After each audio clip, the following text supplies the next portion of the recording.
Blackstone Publishing and Skyboat Media present The Death of Sleep, Volume 2 of The Planet Pirates by Anne McCaffrey and Jody Lynn Nye.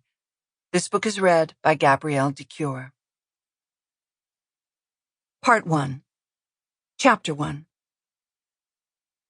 The single-engaged engine of the empty spherical ore carrier thrummed hollowly through the hull. It set the decks and bulkheads of the personnel quarters vibrating at a frequency which at first, depending on one's mood, could be soothing or irritating. After 4 weeks aboard the Tau Ceti registered mining vessel Nellie Mine, Lunzie Mespil had to think about it to remember that the hum was there at all.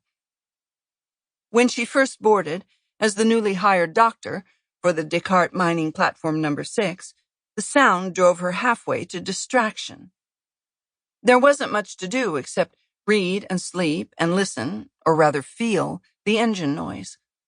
Later, she discovered that the sound was conducive to easy sleep and relaxation, like being aboard a gently swaying monorail passenger carrier. Whether her fellow employees knew it or not, one of the chief reasons that the Descartes Mining Corporation had so few duels and mutinies on delivery runs was due to the peace-inducing hum of the engines.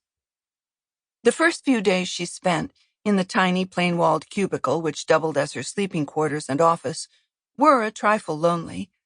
Lunzie had too many hours to think of her daughter, Fiona. Fiona, 14, lovely and precocious in Lunzie's unbiased opinion, had been left behind in the care of a friend who was the chief medical officer on the newly colonized planet of Tau Ceti.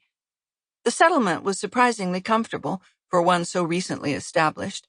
It had a good climate, a biosphere reasonably friendly toward humankind, marked seasons, and plenty of arable land that allowed both Earth-type and hybrid seeds to prosper. Lunzie hoped to settle down there herself when she finished her tour of duty on the platform, but she wasn't independently wealthy. Even a commodity as precious as medical expertise wasn't sufficient to buy into the Tau Ceti Association. She needed to earn a stake, and there was little call on an atmosphere and gravity world for her to practice her specialty of psychological space-incurred trauma. There was no help for it. She was compelled to go off-planet to earn money.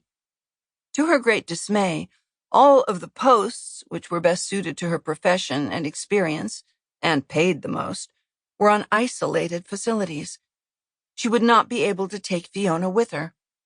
After much negotiation, Sample complete. Ready to continue?